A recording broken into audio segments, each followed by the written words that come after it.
David, welcome to the show.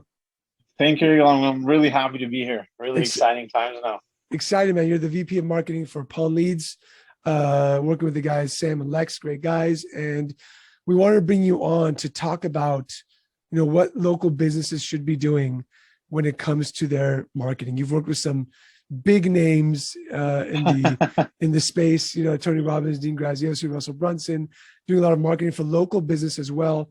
We talked about salons and a lot of brick and mortar.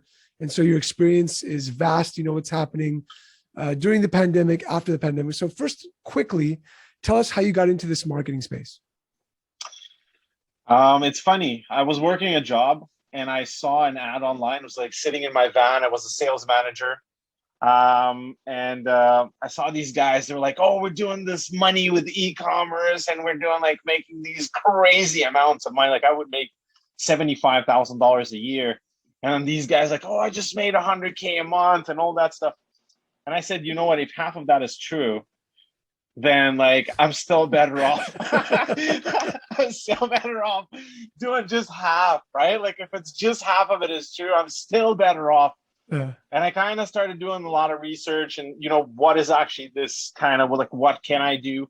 What like, how are these people are making money? And slowly, I started, with all sorts of mining and cryptocurrency and affiliate marketing. Affiliate marketing was like a really big start for me to kind of understand this whole world of advertising, pages, websites, SEO, all these kind of cool stuff.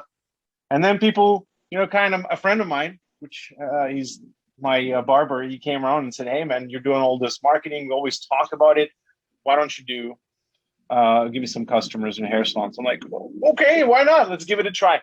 And we started an amazing relationship to a point where it was hard for him to pick up the phone because like we have different, every business has different expectations of what customer means. Sometimes 2 phone calls for one person is, wow, it just made my day. But on the other end, 2 phone calls for another business is just like, oh man, we're not moving anywhere, Yeah. And slowly got to build here locally in Toronto, work with the hair salons, kind of with different marketing strategy out of the typical stuff that people do online. I think for a lot of businesses, not just local, but local specifically, there's so many overwhelming things and services and like you're thinking, well, I got my business, plus I got to do this whole thing online too, right? Yeah. But it's actually much simpler than most people think. I think sometimes people just like to over exaggerate and get overwhelmed rather than actually taking, specific steps to do things. I agree with that. I think that people undervalue what's out there, like in social media marketing and different types of marketing. And sometimes they're so busy within the business that they don't understand that if they're not marketing the business, customers are not going to come in. Right. So let's get into it, David. The pandemic passed. It's still kind of not passed. It's still around, right? We hit the hardest year last year. What are some of we'll talk about like the mistakes and what businesses should be doing at the moment when it comes to marketing. What are some of the biggest mistakes that brick and mortar local businesses are making when it comes to the marketing? Trying to do everything at the same time. So hear me out here. You got to understand as a business, what do you want more? Customers now or customers later? Right? So, and that should be your focus, right? Like, are you in a position where you have like tons of people walking in constantly because you have a lot of advertising and then you just want to take care of the future? So it's like going to be organically, you're going to be a name thing. Or you're just somewhere at the beginning, you're really struggling of getting people in the door. So you should be considering to focus on strategies that are for customers now. And I think one of the biggest things is that we run around like a lot of like me and myself as well in my business is that sometimes business owners, we want this. We just want the money to come in. Yeah. So is the money's in social media? Is it in Google? Is it in Yelp? Is it in local business reviews? Where is the money? Let me find it. And but I think the key is to focus on customers right now or customers in the future and take it from there. Right. And that's kind of my really basic sense, right? If that makes sense. Yeah, totally. So what I want to know is somebody who's listening to this, they might be thinking, well, all the marketing that I'm doing should be for customers now, but you're talking about customers. There's a differentiation between marketing to bring in a customer today, tomorrow, or within down the line 30 days? Is that what it is? It's a customer more long-term. Kind of give us the definition of what a customer now is and what a customer later is. So a customer now is when you physically take your money, you go give it to Google, Facebook, Yelp, and you buy customers online. So you could maybe not make a profit right away, but so you can run some finances within your business, invest in buying customers right now to create many things, like reputation, commerce, like all these things that are a part of your business when you have a customer actually walking in and giving you money. Maybe it's not the most profitable transactions in the beginning, but the idea is essentially to build up that reputation and that. So when I say customers now, is working on everything that brings people today through the door, right? Like I have a little bit of money. Where should I invest it? In a big fancy website with all my stuff, which is the SEO is probably going to take 3 to 6 months? Or should I take that money, put it in a landing page and focus on my best? For example, pawn shops, right? Like I have 1, 2, 3, like from my experience, right? Working with different e-commerce and different brands, there's always that 1, 2, 3 products that are probably the most profitable, that, it's a blessing for every person that takes them. But we tend to kind of say, okay, let me put all that money into this complicated website that's going to take a very long time for people to find me. Rather than just taking my money, giving it to Google and saying, okay, Google, go find me people that will get me Rolex, or go find me people who want to sell their bullions and their coins, or go find me people who want to sell their luxury handbags, or go find me people who want to sell tools, right? Go find me these people today, right? Go find me right now. Here's $50 a day, or here's $100 a day. Here's these keywords. Everyone who looks at sell my bullion coin, send them to my website. There's this phone up, click me right away. I'm here on the phone, ready to instructions. I'm ready to give you an estimate, whatever, right? Like pure focus. Why? Because once you have 1, 2, 3, 4, 5, you're kind of starting to grow from there. You kind of the money started to come in, your transactions go up, things are starting to happen in the business. Profitable or not, that's a different thing. That's, every business counting their profitability, that's kind of a different thing. But customers now is physically investing in something that we call it conversions, investing in converting people online to customers in the door. And then customers later are things like you mentioned, like investing in a website, investing in some more longer term marketing tactics, as opposed to have my phone ring now. 100%. For example, your reviews, right? So a customer that comes in today, reviews are not necessarily the fact that someone went in and reviewed your business, gave you a 5-star, said you're amazing, you're doing such a great job, you're probably the best pawn store in the area, like amazing service, people are saying that's all great. That might bring customers today, but on the long run, this is a part, for example, from a long-term customer strategy, right? Because down the road, you agree, you've been in the pawn business for a decade. You know that people in this business reflect differently if you have 1 review or you have 200 reviews. Yeah. Right. Now you can get 1 review within a year. That's up to you how you push to that. Or you can get 200 reviews in a year. Bottom line, down the road in a year, there's 2 businesses competing in ads, or the customers reviewing. One of them has 2 reviews, the other one has 200. Right. So on the long run, that's a strategy that is going to attract more customers. People are going to see that. It's going to say, well, this store is more reputable, I'd rather go there. Now, the fact that you're more reputable online doesn't mean that you're more in time in business, that you have more customers. It doesn't mean anything. Yeah. It just means that you're focusing on a specific strategy to influence a consumer online to come to your store. That's the only thing that it means. And reviews is a pretty big thing right now. We shop on Amazon, like we believe Amazon, everything they say based on the amount of reviews that there is there. So it's that crazy, right? Like, so on the long run, yeah. You know what's crazy about Amazon, and I'll say this on the podcast, is my sister-in-law gets tons of free product just to give a review. And so whatever you're looking at on Amazon, there's, 25,000 reviews. You're like, how? They're giving product away for free to get reviews. So it could be that that's not the case, right? Like you said, we're believing everything that we see when it might not be true. And I want to kind of like segment into that, David. And I wrote this word down as attention, right? Right. There's so much going on. Everyone's swiping up, swiping left, swiping right, watching. How does a small business owner get somebody's attention? being there when customers need you. You know what I mean? Yeah. Pushing there. So let's put it this way. It's 2021 outside. If your local business is not advertising on Google, you're already behind.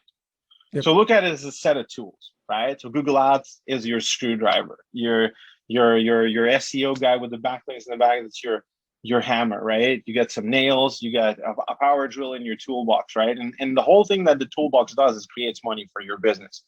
So if you don't have a power tools in 21 and you are a construction, site manager, aren't you a little bit behind? Like, would you agree you're behind, right? Like if you're still, doing the old thing while, companies are building faster, you're staying behind.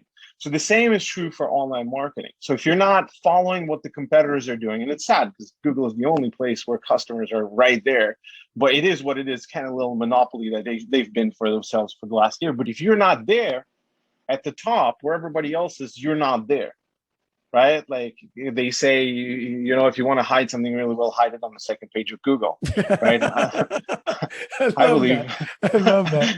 Right? Awesome. And like, I believe that, you hide it in the middle of page of Google and you're already lost. You lost the war. Think about yourself as a consumer. Okay, let's leave the Pawn Store aside. Right? You go buy something online, you type it in. Who do you catch? 1, 2, 3, 4 from the top. That's it. You're done. The rest of them is just, I don't know, fake news websites, all sorts of conspiracies, crazy stuff, scams. The top guys are at the top.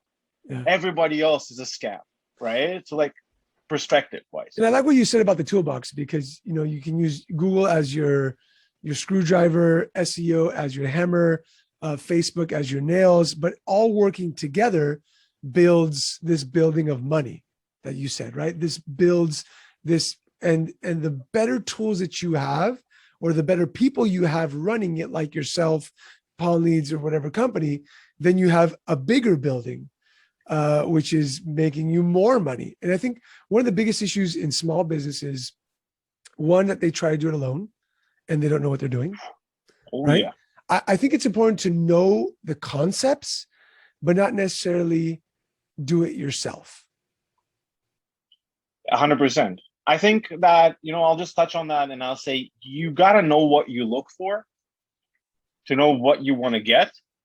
Because that's kind of pretty simple, right? Like if you want to buy a specific product, just go on Amazon, you search that product, do a research, and you just buy it. So you know what you want, you have the money that you want to get it for, and you go and you get it and you have the satisfaction about this product. It's no different than online marketing. You do it by yourself, or you can find someone else in exactly that point to do that for you. How do you pick someone that has a good service? They have reputation, they have, as you would take on any other product or service or business. You do your online research, see who's the best that you think could serve your business and just go with it, right? So it's kind of to touch on that, right? Like it's very simple. The problem is people think, well, I can post on my Google profile. I can post on my Facebook page. All right. The Google is so easy to do. It sends me emails to start my advertising. I could do a smart campaign. It's very easy. It's click, click, click. I don't need experts to do that, right? And I agree. The world today and these huge companies has made it so easy that every 16-year-old, 14-year-old with a credit card of their parents can today learn how to do professional ads for Google and for Facebook. It's not a problem. Take one of your kids, let them run it. They have an amazing plan for it, right? Like they have courses that you can take from them. That's how advanced they are, right? You could definitely do that. But I would say hire the pros who not only bring knowledge, they also bring experience. And I think that's kind of where I see that. Yeah, I think it's also about knowing the psychology of the customer, about the avatar, right? Like, so when somebody puts in sell my Rolex, it's not just I want to come up first. It's I want to come up first. What does it say? What are the pictures on my ad? What do the reviews look like? What does the whole, the entirety of sell my Rolex? What's the customer going through? What is it they want? What are we going to say to them in the copy? Right? Because copywriting is very, very important. For those of you who don't know what copywriting is, it's using the language to be able to make somebody choose your product or the action that you want them to take. And so there's a lot more to it than just boost my Facebook post or go live. Now, I will 100%. Say this, and you probably know this, starting somewhere is better than not doing anything at all. Right. Right? Right. getting into it. Yeah. So talk about a little bit about like the psychology of marketing. What is it that you guys do when it comes to, what does the customer want? What are they thinking? Like, is it a deep dive into that? Or is it just like, oh, let's just throw money at Google and hopefully it sticks? Well, I suggest in the beginning, just throw money at Google, hopefully it sticks, just to kind of get data. One thing that we forget today is that data is the most important thing in the world. Understanding your competitors, your market, what type of products you want to advertise doesn't start from your business. It actually starts from the ads. You might have a really good sense in your business of what is already picking up within your area. For example, for local business, you already know what comes into your store. You hear those customers, you interact with them directly, so you probably already know. But in the beginning, it's always good to throw some money and see what sticks and see what's going on online, right? If you have some data, I'd say it's kind of focusing on what you really want. And I probably said that earlier, but really, nailing down, because here's the thing with especially stores, there's so many things, okay? Even salons, there's so many things on the menu, but not everything is profitable. The problem is that online people, they like to search all over. And I believe that a click that went to something that is not profitable is a click that missed on something that is profitable. So in the beginning, kind of narrowing down and getting into, the really most basic profitable stuff that are going to turn, some sales, some profit our way. It's probably the best bet, probably the best choice there. I love it. I think that, a lot of people listening to this, they might be trying to advertise to grow their loan balance, which takes time, right? But what you're saying is what makes you the most money the quickest, and let's get that through the door, right? And then we can work on the other ones as well. Let's get you, like, if your pawn balance is going to grow, you need cash to make it grow. Right. So how do we build that cash base first and then work on the pawns? And that might be, sell my bullion, sell my Rolex, sell my whatever those keywords are to get that, money quickly, where you can take that Rolex and, flip it, buy the bullion, cash out, whatever that is, and then say, okay, I've got my cash basis. Now I can grow my loan balance. So it's what I'm trying to think is like, you guys are using more of a thought process as to like, what is it that you need today? What's the priority today? And then what do we work on in the next 60, 90, 120 days? 100%. Because, okay, so some pawn shops also have different items that you can't really sell online, right? Guns, adult stuff, and all sorts of stuff like that. But you do want to sell them. A lot of them are relatively profitable too. How does that ever going to happen? It's only going to happen after people get to know you. So where you can actually show off this stuff organically. So if you're interested, like you said, if you're interested in selling guns, there's no way you can advertise guns. Yeah. Right? It's just not going to happen. Even if financial, okay, so for financial ads, pawn shops are kind of in the middle. They have this very fine balance of loans that they're kind of, walking this thin ice, because in order to sell loans, you have to be a financial business. Google will ask you to verify. Facebook will ask you to verify being a financial. They're trying to protect their audience, and I understand.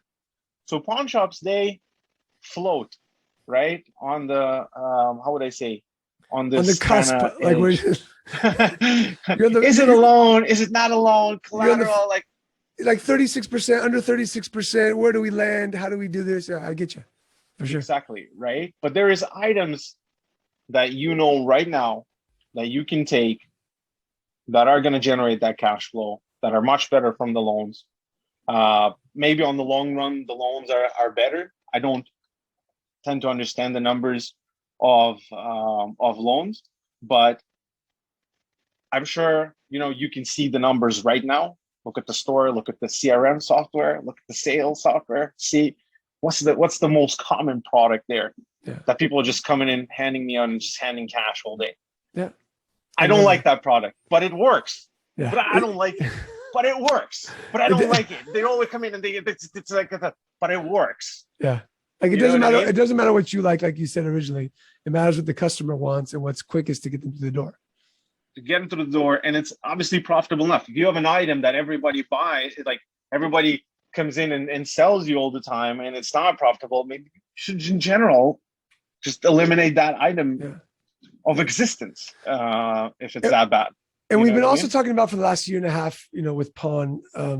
I dove deep into marketing with like Billy Jean and a lot of these guys who have become my mentors. And, something that was never brought up in Pawn was things like customer acquisition costs and average customer value. And so if I can Oh wow. acquire a customer for less money through bullion than I would through a pawn, and my average customer value is the same, well, let me spend less money to get that customer through the door because their average customer value is still there. So, Right. right? This is a very important point because if you have a limited budget that you're allocating and you're saying, okay, I have this 10 grand, I'm going to put 3,000 advertising for the next 90 days. The best thing also, like, because your most profitable, like it's almost true that the most profitable product you have has the lowest customer acquisition, right? On a reversal. So that also is a good strategy to utilize your budget, like as an overall, to utilize whatever budget that you need right now to put that in the right place to get customers for cheap. Yeah. And that's what I think everybody wants, right? We want customers through the door for the least amount of money that we need to spend so that we can do it over and over again. And another thing is to remember that, I get to talk to a lot of local businesses and their expectations of how much money they should be putting in advertising. I'm going to say it like this, right? If you want to buy a $150,000 Patek Philippe watch, I am having a hard time spending millions on advertising. I'm having a hard time believing that you can do that consistently. Now, I've seen it done. We have pawn stores that do it on amazing CPAs, right? Just because they dominate the market locally and they're probably the only ones who are advertising, but it's great. But I want to see how you can do that consistently on a $10 a day budget, or a $20 a day budget. You want to play big, you have to remember that you have to commit big because you're going to do big moves. So the bigger the moves you want to make, the bigger your investment have to be. And it's kind of natural. Just be patient and it's going to happen. I love that. Just David, like that.